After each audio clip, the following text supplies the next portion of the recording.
la découverte. Ah oui, Enfin, oui, c'était une découverte totale. Ouais. Et Mais magnifique parce que, en fait, Tani, on est allé assez tranquille. Le plus difficile, c'était les voyages, c'est l'avion. Après, une fois qu'on est là-bas, non, c'est vrai, c'est long, c'est très compliqué pour aller là-bas. Mais une fois que. Et avec Tani, en arrivant, je me rappelle aussi, c'est l'arrivée dans le village à côté de. Le village où tu as ta petite maison à Muntei. Il y a tous les gens qui traversaient la rue. Tani, Tani. On commence à parler à Mentawai. C'était assez marrant. Ah bon, c'est bon, ça y est. On y est. Voilà, après. C'était relativement facile avec les Théo Lépone, Théo Jarteau qui ont été tout de suite très sympathiques. Pas les nuits. Oui, non, mais c'est facile, je veux dire, les rencontres avec les gens, comme tu disais, ils sont vraiment très sympathiques. Et, voilà. donc on a bien vu que Tani était tombée amoureuse du pays, et vous? Oui. Oui, oui. Si, mais après je disais qu'on a eu pas mal de chance parce que c'est un pays très humide et on n'a pas eu beaucoup de pluie, hein, finalement, c'était pas mal. Hein. Non, je te disais, mais je vois pas de pluie dans tes planches là. Pourquoi? Oui, c'est vrai, tu as demandé. Non, mais ça peut être difficile dans la forêt pour ceux y sont allés, il y en a dans la salle. Et j'ai vu des témoignages de gens qui sont allés, pas forcément longtemps, mais passer une semaine sous la pluie. L'avantage qu'on avait, c'était aussi que il a fait suffisamment beau pour qu'on puisse dessiner dehors, prendre des photos, pour se documenter et tout ça. Donc après, leur vie, c'est vrai que c'était magnifique, c'est inoubliable ce qu'on a vécu. Après, de là à aller y vivre 6 mois, c'est un peu difficile. C'est vrai que ce que fait Tani, je ne sais pas comment elle fait parce que la vie dans la forêt, c'est quand même physiquement, c'est difficile. Les nuits, oui, c'est vrai que les nuits on dort pas très bien. Enfin, forcément, même si on avait quand même un certain confort avec la moustiquaire, tout ça. Sauf Tani. Tani, oui. Il se réveille à midi. Ah oui. Oui, mais Tani se couchait plus tard. Donc. Ouais. Et du coup, là, vous avez fait tous les trois même, parce qu'il me semble que Claude aussi, je vois des photos, il prend des notes sur Mais tous les trois, vous avez fait un gros travail ethnographique, en fait. C'était un peu l'idée de Tani. Ouais. Et ce qui est un peu au début, qui était complexe aussi pour nous, oui. Parce que même des discussions, parce qu'on a eu pas mal de discussions, au début je ne comprenais pas vraiment. Tu te rappelles, j'avais beaucoup de questions par rapport au décalage de la langue, le début. Après, c'est vrai que il y a plusieurs langues. Elle arrive, elle parle français, eux parlent Mentawai, alors c'est traduit en anglais, bon, c'est un peu compliqué, mais c'est une réalité de voyage pour ceux qui voyagent dans les pays étrangers qui sont pas francophones. Bon, là c'est difficile parce qu'il faut. Il y a une difficulté donc que Tani a voulu mettre justement dans l'album, ce qui est une bonne idée. Donc c'est vrai que c'est. Non, oui, voilà. Donc ça c'est tous les chants en Mentawai, c'était très important pour Tani de. En fait, je tenais impérativement à ce que ce soit juste ethnographiquement. Après, c'est pas une étude d'ethnographie, c'est un récit. Ça se veut être avec un peu de dramaturgie, tout ça. C'est vraiment un récit. Mais c'est vrai que ça a créé débat. En fait, on utilise là un texte de Lawrence Becker, qui est un professeur d'anthropologie à l'université d'Amsterdam. Donc, il a accepté qu'on utilise son texte dans la bande dessinée, etc. Et donc, il en a parlé à ses collègues à l'université d'anthropologie. Et il semblerait que ça ait créé un gros débat sur est-ce que cette bande dessinée est ethnographique ou non. Donc voilà, donc on aura la réponse dans quelques temps. Ouais, c'est des débats scientifiques qui existent pour tout, quoi. Mais c'est d'abord un récit, mais on a tout fait pour que ce soit ethnographiquement juste. Ah non, mais là je parlais aussi du fait que pendant le séjour là-bas, ça aurait été que de la prise de notes, de la prise de photos et du dessin, quoi. Non, parce que non, c'est une vie, parce que oui, et puis manger, dormir et fumer des cigarettes. C'était pas, on a fait beaucoup ça, mais on vivait avec eux et c'était. Ils ont montré beaucoup de choses, voilà, les femmes, comment on pêche, on est allé à la pêche. Il n'y a que la chasse qu'on a raté.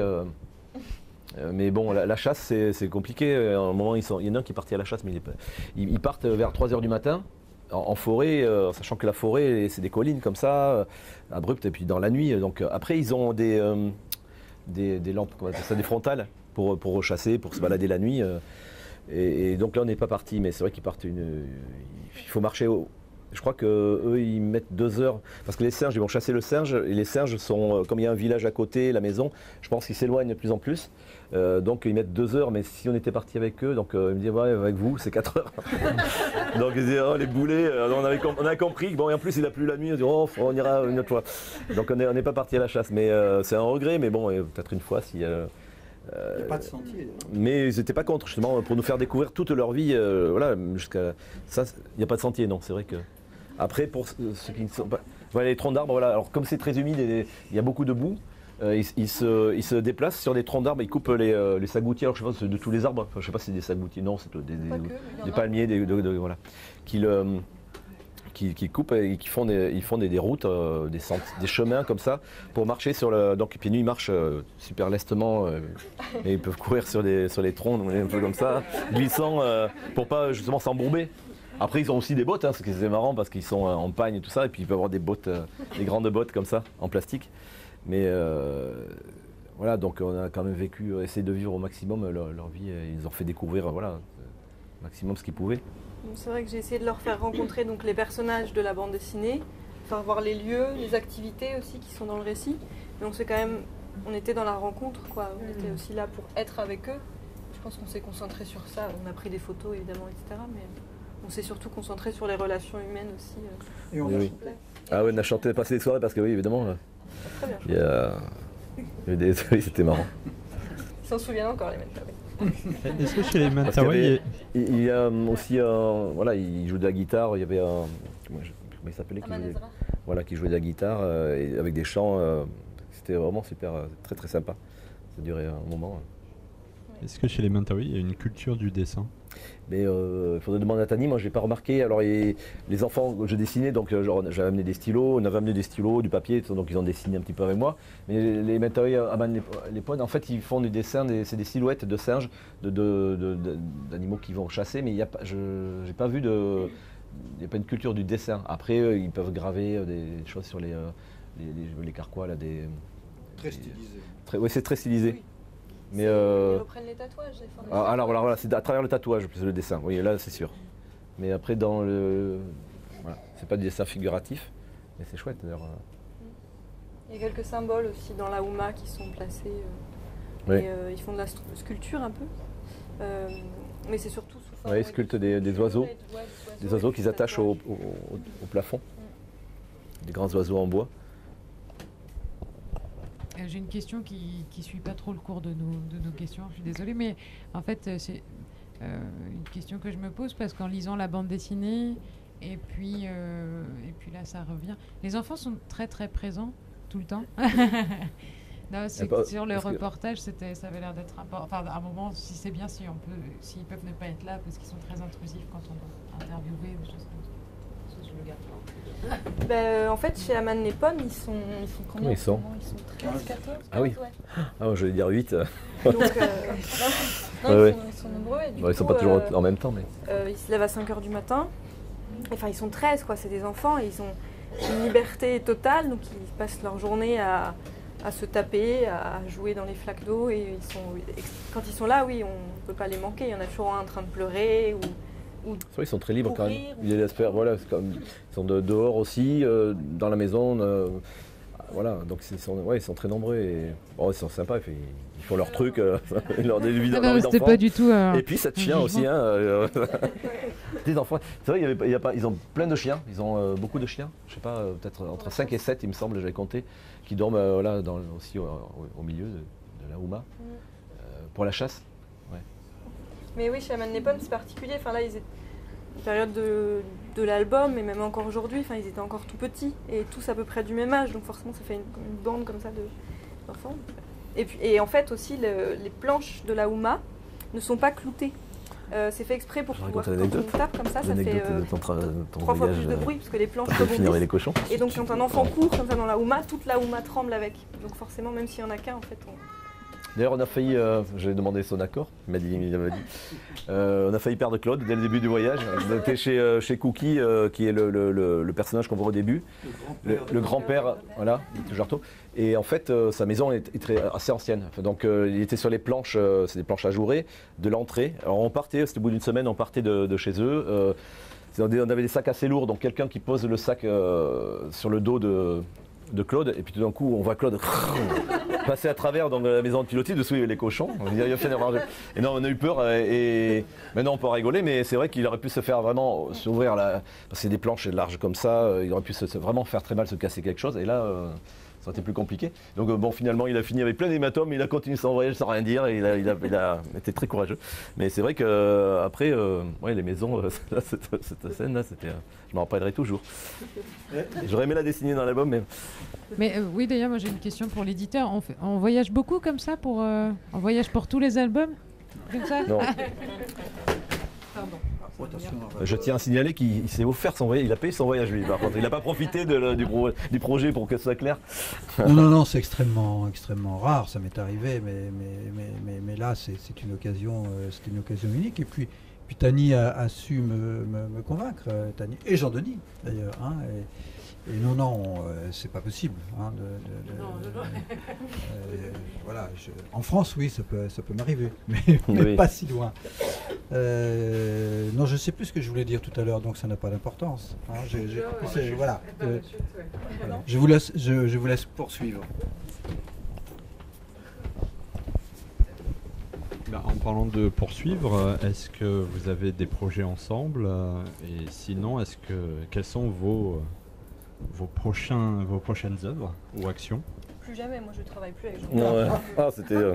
C'est déjà un effort d'être là ce soir. Voilà, Je ne le montre pas parce qu'il faut garder une bonne ambiance.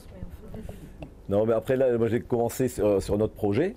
J'ai commencé un nouvel album avec un autre scénariste parce qu'il faut enchaîner aussi faire des albums. Donc c'est mon métier avant tout et donc j'ai notre projet qui se passe, c'est une fiction qui se greffe un peu sur une réalité en 1938 aux États-Unis. Voilà, une histoire policière. Donc ça n'a rien à voir, c'est très très différent. Voilà, donc je viens d'attaquer. Et après un autre projet que j'attends depuis 2 ans là, avec un écrivain américain. Donc ça va être peut-être un album édité aux États-Unis, donc ce serait bien. Mais bon, je croise les doigts parce que c'est un peu long et compliqué. Voilà, donc. Et on verra bien. Une adaptation ou une création? C'est une création. Ouais. Toi, Tani? Moi, je travaille toujours du coup sur le projet Mentawai Storytellers. Et les prochains projets, c'est soit de nouveaux récits, j'ai envie de me plonger dans de nouvelles histoires, peut-être sous forme de bande dessinée, mais peut-être pas que. Et j'ai aussi très envie de lutter contre la déforestation en Indonésie. C'est-à-dire en démontant des permis d'exploitation. Mais voilà, il faut que j'en discute avec des gens qui pourraient me donner des sous pour faire ça. Au Mentawai, peut-être en Indonésie en général, peut-être en Malaisie. Voilà. Je pense... Non, je pense un truc, c'était l'idée aussi, on en a parlé plusieurs fois, c'était de... Le livre était important pour nous, pour les Mentawai, mais bon, dans un contexte français, francophone, bon, on est un peu loin, mais leur problème, il est surtout sur place. Donc, ce serait de le faire traduire, si on pouvait le faire traduire, tu dis en Mentawai, en indonésien et en Mentawai. Donc, trouver un éditeur aussi, ce serait pas mal, même très bien, s'il pouvait être traduit, que les Indonésiens eux-mêmes prennent conscience des Mentawai, qu'ils existent déjà, parce que tout le monde n'est pas au courant, dans les écoles, et pour résoudre certains problèmes, peut-être qu'à l'école, sur la Sibéroute, les enfants puissent entendre parler de leur culture, comme tu disais. Voilà, c'est une culture, une école généralisée, il n'y a pas du tout on leur parle pas du tout de la culture Mentawai, donc petit à petit, évidemment, ils se font grignoter et puis leur culture risque de disparaître. Donc peut-être, c'est un petit truc, mais un livre déjà, bon, et puis l'association, c'est pas mal de choses comme ça associées qui peuvent peut-être faire bouger des choses. Donc, bien sûr, on valorise leur culture et les gens, tout simplement. Leur travail. Oui, c'est ça. On va passer à la phase de questions. Donc si vous avez envie soit de poser des questions aux auteurs et à l'éditeur ou de transmettre des expériences ou d'autres choses de ce type-là, eh bien, le micro est à vous. Oui.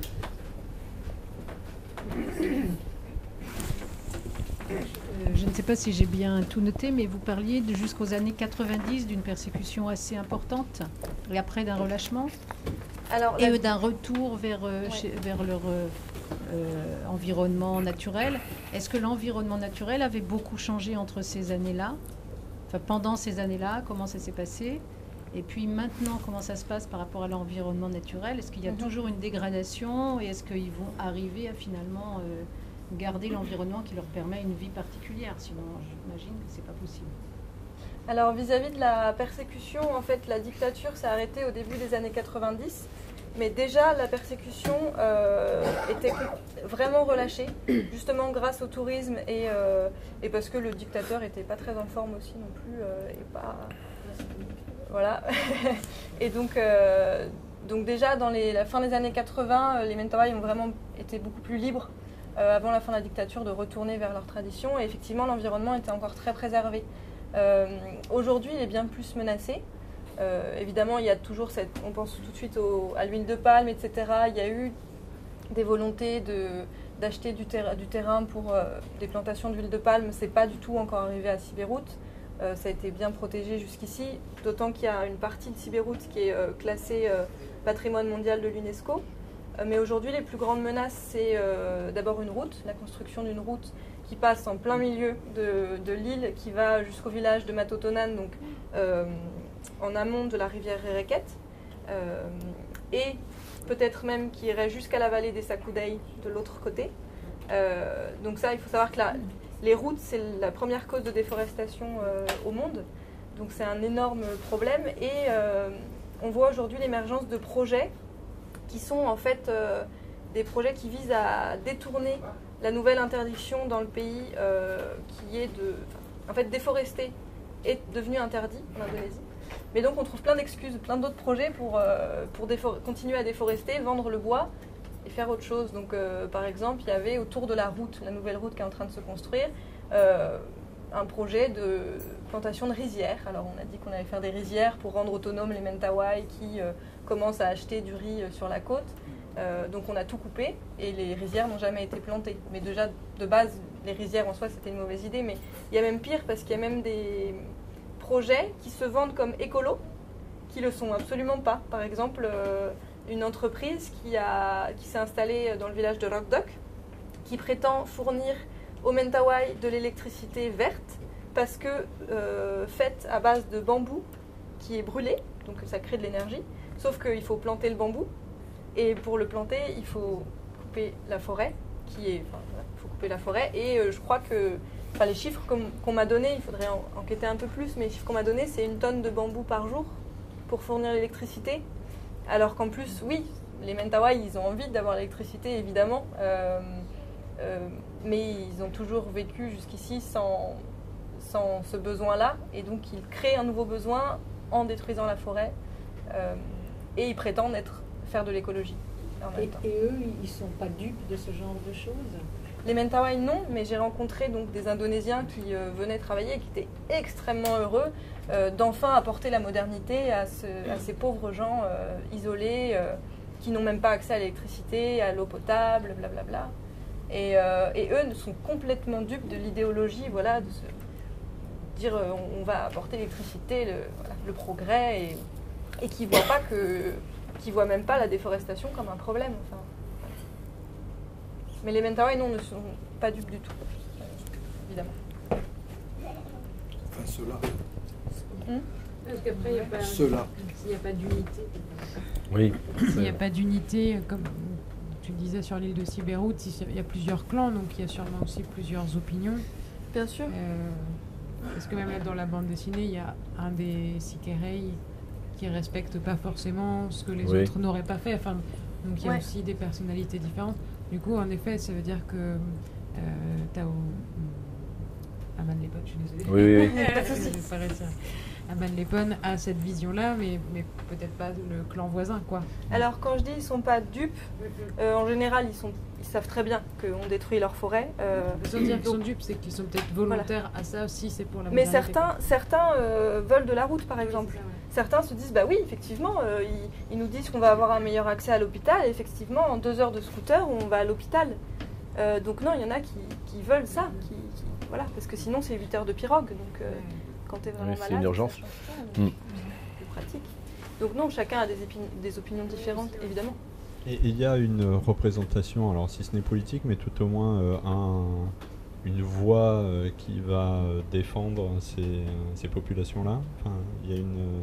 Alors, représentant. Ouais, il y a un élu au Mentawai. Actuellement, il vient en plus du village de Madoba, qui est donc dans la forêt. Mais ça reste quand même très politique. C'est-à-dire que les familles que je fréquente n'ont pas du tout accès à ce niveau de politique. Il y a très peu de...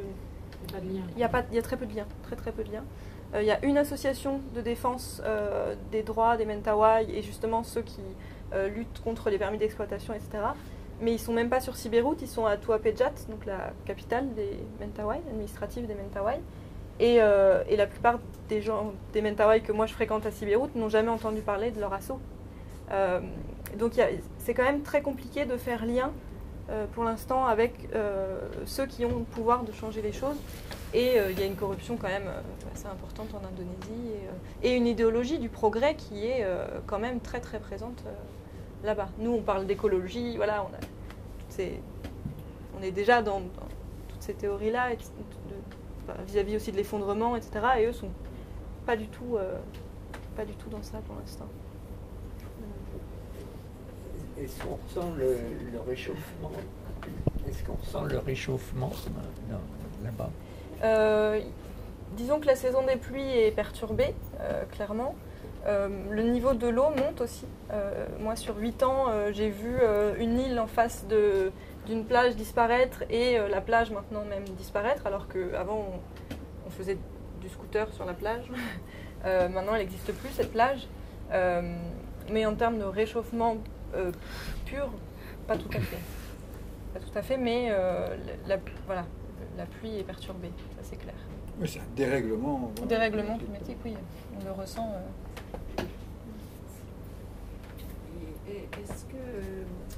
Est-ce que actuellement l'alcool devient aussi un problème ou pas? Alors, on en avait un petit peu parlé il y a 3-4 ans ouais. Quand j'y avais été et ça commençait à être présent. Pour recontextualiser un peu, il n'y a pas du tout d'alcool traditionnel chez les Mentawai, ni de drogue. D'ailleurs, quand ils tombent en transe, il n'y a pas de drogue ou quoi que ce soit non plus.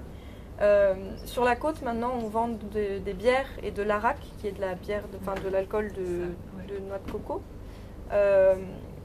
Ça fait du dégât chez certains jeunes de la côte, mais quand même pas tant. Surtout, en fait, au Mentawai, c'est surtout sur les camps de surfeurs. Tous ces jeunes qui vont travailler sur les camps de surf, voilà, c'est des surfeurs et c'est la fête pour les touristes qui sont là à faire du surf tout le temps. Donc il y a tout le temps de l'arak et des choses comme ça. Donc il y en a qui partent un peu là-dedans. Mais c'est quand même très très peu répandu. Il n'y a pas d'alcoolisme en forêt. Même les jeunes qui vont à l'université à Padang, ils ne boivent pas. L'alcool est mal vu. C'est vraiment une... c'est même inquiétant. C'est pris pour de la faiblesse, quoi. C'est vraiment pris pour de la faiblesse aussi. Donc, ouais, il y a de plus en plus de jeunes qui sont touchés. Mais il y a d'ailleurs eu un accident de scooter récemment avec un jeune alcoolisé et un jeune est décédé. Il s'est fait percuter.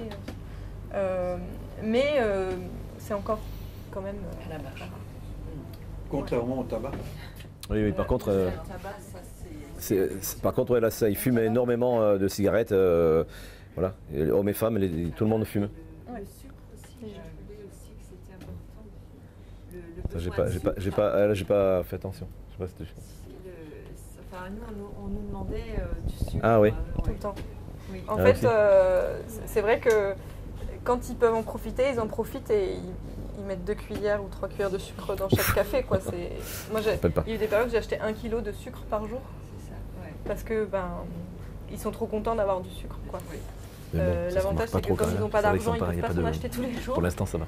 Mais ça peut devenir très vite un problème. Et pour les dents aussi, parce qu'évidemment, ils commencent à consommer du sucre, mais ils n'ont pas l'habitude de se brosser les dents. Voilà. C'est un des problèmes alimentaires. Ils vivent de quoi? Ils vivent de quoi? Des ressources de la forêt, tout à fait principalement. C'est ça, de la nature, de leur connaissance, etc. Et maintenant aussi d'argent aussi, du tourisme.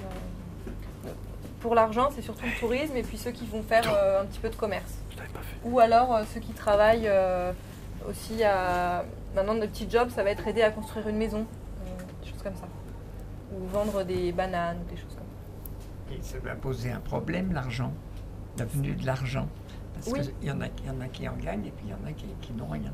Alors oui, il y a des problèmes de jalousie entre les clans qui est très présent à Sibéroute. Il y a des clans qui accueillent des touristes et d'autres pas du tout. Là en ce moment, Théolépone est en grosse difficulté parce qu'il y a une mosquée qui s'est construite dans le village voisin. Et en fait, tous mes amis guides me disent qu'ils ne veulent plus emmener de touristes là-bas parce que ça ne fait pas authentique. Donc ils n'emmènent plus de touristes chez Théolépone et lui, il a un fils à l'université. Et cet été, j'y ai passé quelques temps et je ne l'avais jamais vu aussi stressé que ça. Enfin, c'était extrêmement dur à voir pour moi. Théolépone, c'est quelqu'un qui est tellement apaisant en fait, au quotidien. Et là, il était extrêmement stressé. Mais en plus de ça, ça crée des jalousies parce que si on offre un gong à telle famille, l'autre famille qui ne l'aura pas eu, elle va commencer à mépriser la première. Et puis... il y a des attaques qui se font aussi. Enfin, le père de Théo Jarto qui est décédé, Théo Jarto est persuadé que c'est de la magie noire, que les gens étaient jaloux et qu'on l'a tué pour ça, parce que son père a été un des premiers guides Mentawai sur l'île. Donc voilà, c'est des questions extrêmement complexes, effectivement. Mais aujourd'hui, ils ont de toute façon besoin d'argent et c'est très difficile à gérer. Ils se tuent la santé, beaucoup de pères de famille se tuent la santé à la recherche d'argent. Notamment pour l'école et l'université de leurs enfants.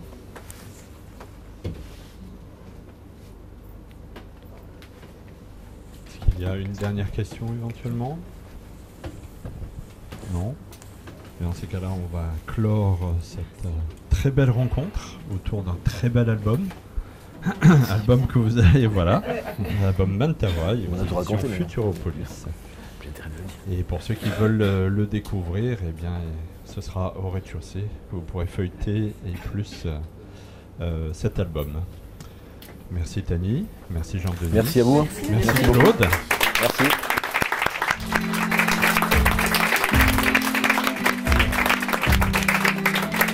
Et aussi merci à vous d'être venus ce soir.